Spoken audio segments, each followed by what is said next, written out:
तिथं भगवंत येतात. भगवंत कुणाला दिसत नाही. भगवंताची जोपर्यंत मर्जी नाही तोपर्यंत भगवंतांना कुणी बघू शकत नाही. भगवंत तिथं उपस्थित राहतात आणि समोर बघतात द्रौपदी रडत असते आणि सगळ्यांकडे जात असते, भीष्माकडं, गुरु द्रोणांकडं. तर रुक्मिणी माता म्हणते ती रडतीये, तुम्ही वाचवत का नाही? भगवंत म्हणले मी तिने आला आवाज दिला, मी लगेच आलो. जर माझ्यावरती मला बोलवलं होतं मग ही भीष्माकडे का चालली, हे गुरु द्रोणकडे का चालली? तर माझ्यावरती विश्वास आहे तर मलाच बोलवायचं ना, हे सगळ्यांकडे का जाते बोलवायला? मग जोपर्यंत ही परत माझ्याकडे येत नाही पूर्णपणे तो भगवंतांना पार्टनरशिप आवडत नाही. की भगवंत म्हणतात एकदम मी आहे ना, भगवंत सगळे शक्तिशाली आहेत ना, माझ्याकडे आले तर मी दुसऱ्याकडे का? माझ्यापेक्षा शक्तिशाली कोणी? कोणी तुम्हाला वाचू शकतं जन्म मृत्यूच्या चक्रातनं? कुठला असा काय भगवंत कशातनं नाही वाचू शकत? प्रत्येक गोष्टीतनं वाचू शकतात.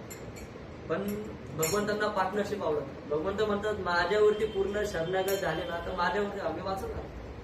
रुक्मिणीला म्हणतात मी वाचू ना, तिने मला परत माझ्याकडे येऊन दे.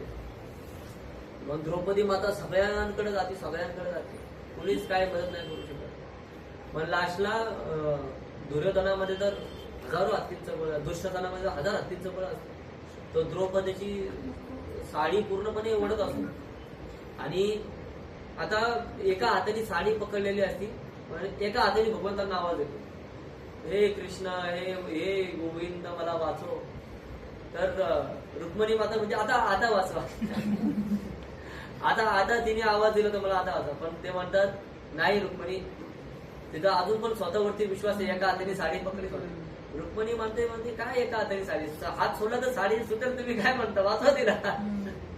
भगवंत म्हणतात रुक्मिणी तुला माझी शक्ती माहिती नाही, तिने फक्त हात सोडून दे, अशी कुठली गोष्ट नाही, माझ्याशिवाय झाडाचं पान नाही आणू शकत, त्याची साडी कशी काय दुःशासन काढू शकतो. तिने फक्त माझ्या द्रौपदी त्यावेळेस विचार करते, ती म्हणते की नाही, मी एका हाताने किती वेळ साडी पकडून राहू शकतो, जे होईल ते होईल, जे भगवंतांची इच्छा असेल ते. दोन्ही हात घेते आणि म्हणते हे जनार्दन, हे कृष्ण, हे ऋषिकेश, हे गोविंद, हे यादव मला वाचवा. ज्या क्षणी ती हात वरती काढते ना त्याच क्षणी भगवंत एक अवतार घेतात, वस्त्र अवतार, आणि पूर्णपणे एका क्षणाच्या आतमध्ये पूर्णपणे द्रौपदीला लपटून टाकतात साडीमध्ये. दुःशासन तिथं साडी काढून जपतो, साड्यांचा भंडार लागतो, पण साडी काही निघत नाही द्रौपदीची. मग हे आहे भगवंत. जोपर्यंत आपण पूर्ण शरणागत भगवंतांवरती झालो की त्या क्षणी भगवंताचं कार्य चालू लागतं.